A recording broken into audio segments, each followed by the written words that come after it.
Yo guys, ketemu lagi dengan kita di sini masih di segmen Sklebat Info, di mana nanti di sini kalian bisa dapetin info terbaru dan terpanas tentunya guys. Oke, hari ini di tanggal 29 ya di bulan Juni 2023. Dan seperti biasa tidak bosan-bosannya kita selalu ingatkan buat teman-teman semua untuk selalu mematuhi protokol kesehatan ya dimanapun kalian berada guys. Apalagi di keramaian. Dan seperti yang kalian tahu hari ini adalah hari Idul Adha ya. Tidak lupa kita ucapkan selamat buat teman-teman semua yang merayakan hari Idul Adha. Dan jangan lupa bagi-bagi dagingnya guys ya. Oke, kita langsung saja melihat ya bagaimana update dari global crypto market cap. Seperti yang terlihat dari data coin market cap di sini menunjukkan penurunan di 1,7% guys. Dan tentu saja ini adalah efek kontribusi dari Bitcoin dan juga teman-temannya ya. Dimana untuk Bitcoin dalam waktu 24 jam ini mengalami penurunan di 1,9%, untuk Ethereum turun di 2,7%, kemudian untuk BNB juga turun jadi 2,5%, XRP di 4,47%, Cardano di 4,6%, dan secara rata-rata kalau kita lihat di sini untuk pergerakan altcoin mengikuti pergerakan dari Bitcoin ya, dan sebagian besar mengalami penurunan antara 1 sampai 3% guys kalau kita lihat di sini ya. Bahkan untuk Bitcoin Cash pun ini juga mengalami penurunan yang cukup lumayan guys setelah kemarin mengalami kenaikan yang signifikan banget. Kemudian kalau kita lihat bagaimana pergerakan harga dari Bitcoin itu sendiri seperti yang terlihat dalam time frame daily-nya ya.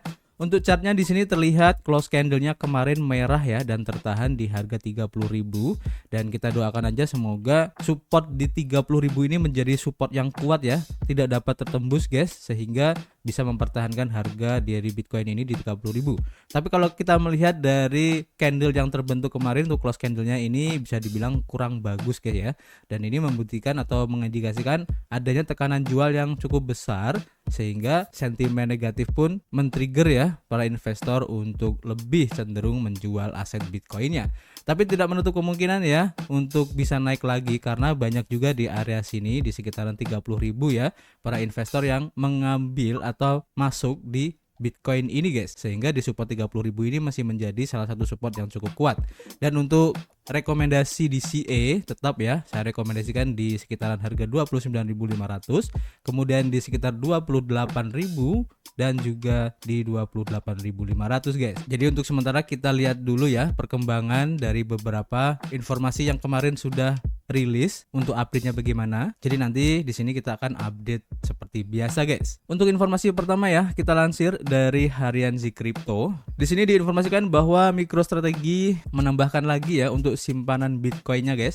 Dan sekarang itu sudah menyimpan sekitar 4,6 miliar dolar guys ya. MicroStrategy telah membeli sekitar 12.333 Bitcoin lagi guys, dan menjadikan total kepemilikannya itu menjadi 152.333 Bitcoin guys, atau senilai sekitar 4,6 miliar dolar ya dengan harga pasar Bitcoin saat ini. Jadi pada pengajuan Rabu dengan Komisi Sekuritas dan Bursa Amerika Serikat ya menunjukkan bahwa perusahaan ini telah membeli sekitar 12 ribuan Bitcoin tambahan dengan harga sekitar 347 juta dolar guys. Dengan rata-rata harga belinya di 28.136 dolar guys per koin. Pembelian ini dilakukan secara tunai ya antara 29 April dan 27 Juni. Dan kalau kita lihat untuk pergerakan harganya sekarang ini berarti sudah mengalami profit ya. Keren banget si MicroStrategy ini. Pembelian baru-baru ini membuat kepemilikan dari MicroStrategy menjadi sekitar 152.333 Bitcoin ya. Dengan basis biaya rata-rata perusahaan berada di 29.668 dolar ya.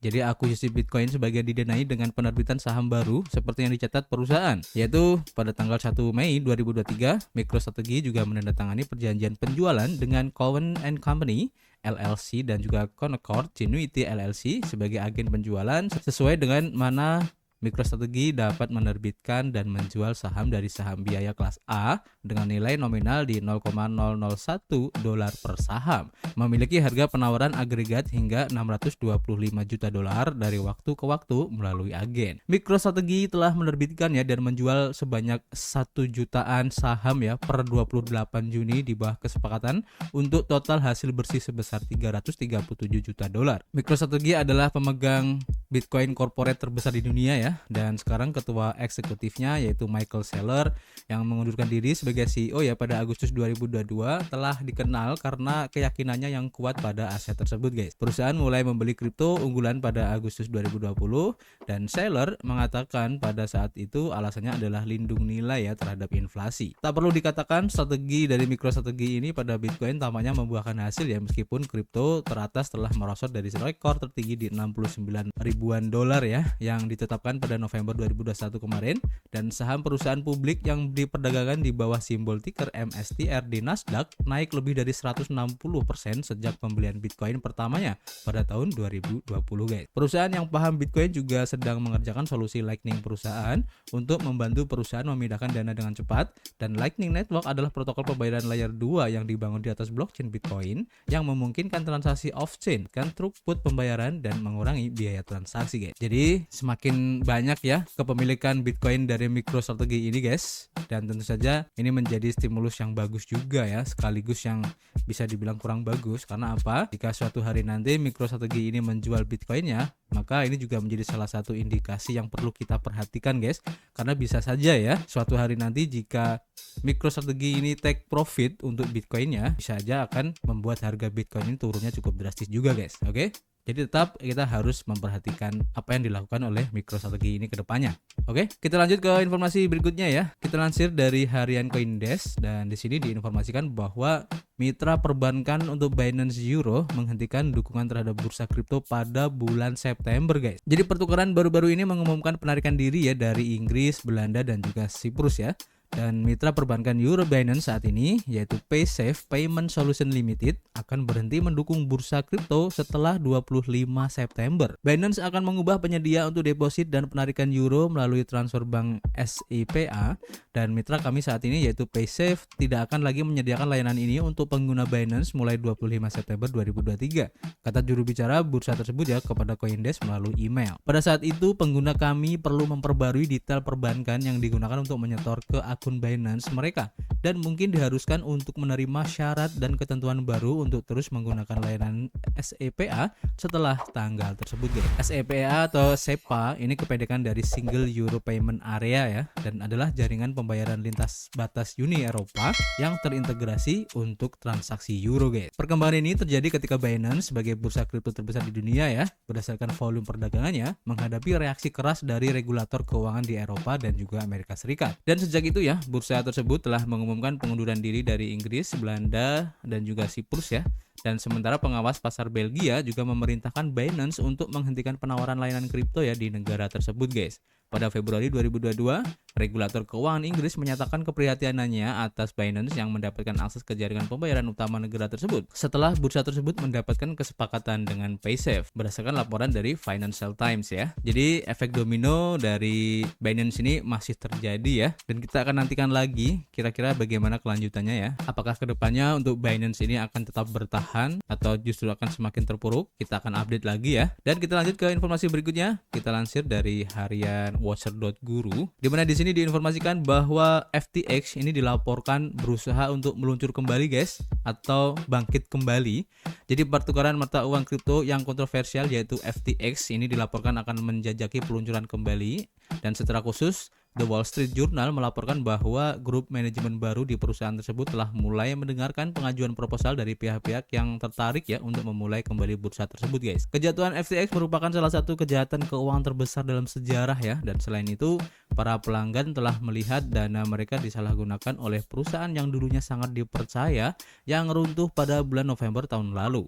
Namun di tengah proses kebangkrutan yang sedang berlangsung itu, perusahaan ini dilaporkan memilih untuk memulai kembali operasinya ya. Ada beberapa skandal dalam industri aset digital yang cocok dengan kesembronoan dari FTX ya. Setelah dianggap sebagai pilar kekuatan dalam sektor ini, bursa tersebut terungkap sebagai skema penipuan besar-besaran guys. Dan setelah itu, laporan investigasi baru hanya menegaskan kembali betapa buruknya aktivitas kriminal tersebut. Namun, menurut laporan terbaru Wall Street Journal, FTX ini akan memulai peluncurannya kembali. Memang, bursa dilaporkan mendengarkan dari pihak-pihak yang berkepentingan minggu ini. Oleh karena itu, CEO baru John G. Ray ketiga ini telah mengonfirmasi bahwa bursa tersebut akan memulai kembali operasinya. Tim saat ini sedang berdiskusi dengan para investor dan mengamati struktur potensial.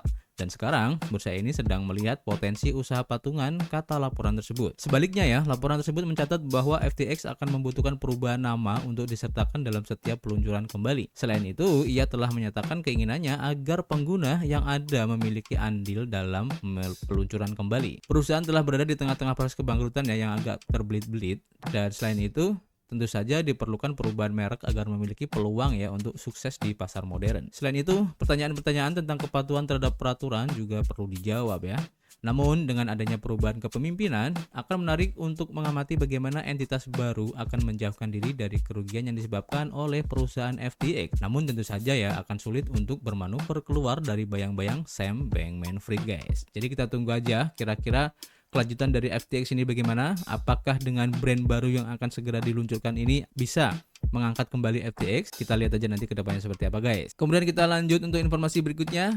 Kita lansir dari harian Blockworks dan di sini diinformasikan bahwa Mastercard ini akan melanjutkan terjun ke dunia kripto dengan meluncurkan versi beta ya dari toko aplikasi blockchain guys. Nah, ini menarik ya. Jadi raksasa kartu kredit ini diperkirakan akan merilis versi beta dari produk tersebut pada musim panas ini. Dalam upaya blockchain terbarunya, Mastercard pada hari Rabu mengatakan bahwa prosesor pembayaran akan dimeluncurkan versi uji coba multi token network atau MTN pada musim panas ini. Raj Damodaran sebagai kepala produk kripto dan blockchain Mastercard dalam sebuah surat pada hari Rabu mengatakan bahwa MTN akan bertindak sebagai uji coba ya untuk mengembangkan aplikasi percontohan langsung dan kasus penggunaan dengan lembaga keuangan, fintech dan juga bank sentral. Rencananya adalah untuk meluncurkan MTN ke lebih banyak pasar global sambil menunggu mitra tambahan guys. Idenya bergantung pada penjualan kepada para pengembang untuk membangun blockchain berizin Mastercard yang diposisikan oleh perusahaan sebagai kemampuan ya untuk mentransformasi kemampuan pembayarannya. Mastercard telah mempromosikan undangan untuk apa yang mereka sebut sebagai MTN Innovation Sprint dan tim-tim akan dipilih untuk mendapatkan akses ke kemampuan MTN dan mulai mengembangkannya di platform tersebut. Para pengembang akan didorong untuk membuat aplikasi di blockchain berizin Mastercard yang dibangun di atas Ethereum guys. Ini berdasarkan laporan dari Fortune. Putaran pertama dari aplikasi tersebut akan didukung oleh setoran bank yang diberi token. Ini menurut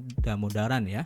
Dan deposito bank yang ditokenisasi mendapatkan daya tarik di antara bank sentral dan bank komersial seperti JP Morgan Chase. MTN juga akan menggunakan alat verifikasi transaksi perusahaan yaitu Mastercard Crypto Credential menurut Damodaran, dan alat ini pada debutnya dirancang untuk menyediakan alias untuk membantu berbagi alamat dompet sambil menggunakan metadata untuk mendefinisikan atribut dompet. Pengaturan ini dirancang untuk mencegah terjadinya transaksi yang tidak diinginkan guys. Mastercard dalam pernyataannya menekankan keamanan dan kebutuhan untuk memiliki transfer token dan aset yang aman. Hal ini terjadi ya setelah eksploitasi besar termasuk peretasan Euler di senilai $200 juta pada bulan Maret kemarin dan peretasan yang terjadi pada Wintermute senilai $160 juta guys. Mastercard telah bermitra dengan beberapa bursa kripto yaitu Binance, ada Bit2Me, Bitso dan juga Bybit untuk menerbitkan kartu debit atau kartu prabayar ya yang memungkinkan pengguna melakukan pembelian dengan aset digital mereka guys. Jadi kita tunggu untuk inovasi yang dilakukan oleh Mastercard ini guys, dan tentu saja dengan masuknya Mastercard ini masuk ke dunia kripto ataupun blockchain ini akan memperbesar ya peluang perkembangan kripto secara masif ya, dan jika saja ya rivalnya yaitu Visa akan masuk di sini juga maka akan sangat keren banget guys. Kita lanjut ke informasi berikutnya. Kita lansir dari harian Bitcoin Magazine ya, dimana di sini diinformasikan bahwa konferensi Bitcoin Indonesia ya tahun 2023 ini akan berlangsung di Bali guys. Nah, ini menarik ya. Jadi bulan Oktober akan menjadi saksi bagaimana para penggemar Bitcoin di seluruh dunia berkumpul di Bali untuk berjejaring dan mempromosikan inovasinya. Jadi konferensi Bitcoin Indonesia 2023 akan berlangsung pada tanggal 26 sampai 27 Oktober ya di Prime Plaza Hotel di Bali, mempertemukan beragam individu yang tertarik dengan potensi Bitcoin untuk merevolusi industri keuangan. Dengan lebih dari 40 pembicara, konferensi ini akan menawarkan kesempatan kepada para peserta untuk berinteraksi ya dengan para pemikir terkemuka di bidangnya guys. Termasuk ada Jack Dorsey ya sebagai ketua Block Incorporation dan Stephen Livera kemudian sebagai kepala pendidikan dari Swan Bitcoin,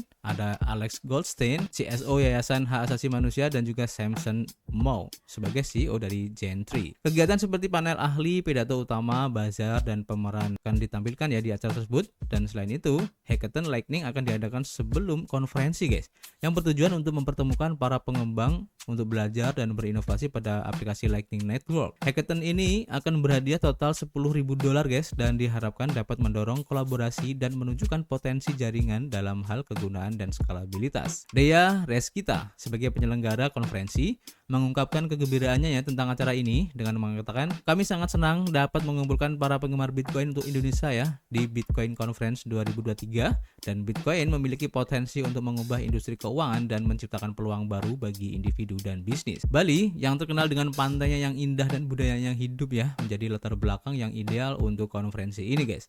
Untuk informasi lebih lanjut mengenai konferensi ini termasuk pendaftaran lengkap pembicara dan juga jadwal acara, Anda dapat mengunjungi situs web resmi konferensi di www.indonesiabitcoinconference.com guys. Jadi nanti buat teman-teman yang mungkin tertarik ya untuk mengikuti konferensi ini di Bali, kalian bisa manfaatin kesempatan ini ya dan berjumpa dengan orang-orang yang sangat berpengaruh ya di dunia kripto ini guys. Ini kesempatan yang sangat langka ya, jadi kalian bisa manfaatin sebaik-baiknya. Oke, untuk sementara itu dulu guys untuk informasi hari ini, dan seperti biasa kita masih menunggu ya kritik dan saran dari kalian semua, dan dimana nanti kalian bisa sampaikan ya, mungkin ada beberapa masalah atau hal-hal yang mungkin belum dimengerti, kalian bisa tulis saja nanti di kolom komentar.